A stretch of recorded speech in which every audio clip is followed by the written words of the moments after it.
if somebody has to invest for next 3-4 years the Samir Arora way, which is that you like to buy companies which essentially are concentrated in and around mega trends, you like to buy what is new, you like to buy exporters, you've shied away from very, competitive businesses. Where are the spots?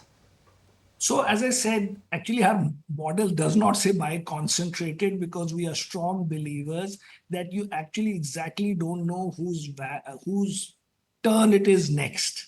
But that in aggregate, a large number of companies do well. That actually, if you see in our presentations, that not one fund manager in India, which includes me also, beats even the returns that the 150th best stock of the index delivers each year. Separate. I mean, every year there'll be a separate different stock. But you can't even beat the performance of the 150th best stock, not of the market, of the index. I'm talking about the 500 index. It's not easy to beat the performance that say, broadly speaking, once in a while you may, but 30%, 30% means 1 to 30%. आप rank में करें 500 stocks in terms of performance, you can't easily beat the performance of the 150th stock, because the 150th stock is beating the market on average by 10-15% in a year. Every year, of course, it is different.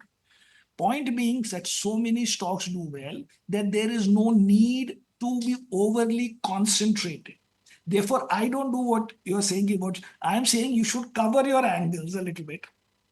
Many times when the PSU started doing well, and we never used to own them other than the State Bank of India, and maybe we had Bharat Electronics, we said, no, there is some logic. There is some logic to PSUs doing well, because the government is, going after these guys in terms of saying, do better, putting pressure. The value at that time, the value stocks were doing well. We did not have enough of value stocks. So we said, let's find. It was not that not one line can be justified. Sometimes when we don't like commodities, but let's say somebody comes up with a story that China is doing well and there is some strike somewhere and something has happened somewhere, you can buy one commodity company. There's nothing wrong with it. But most of the times, 90% of the time, we will not buy all these things. But once in a while, you can buy it for 5, 7, 2%. It doesn't matter.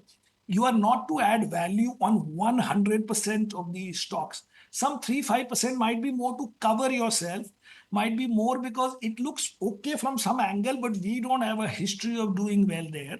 And we can try and add value on the 90% and neutralize the 10%, if it makes sense.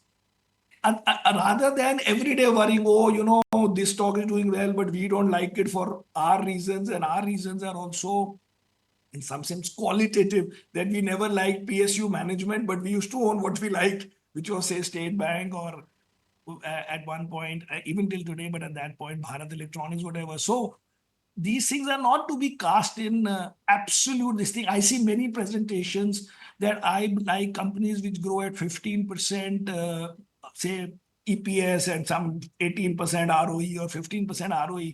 But nobody asks them, but I do, then what if the earnings growth is 14.5%? What will you do? So these things are all directions. Right, Samir, have a good day ahead. Thanks very much for your time today. Thank you. If you like this video, then like, share and subscribe to ET Now.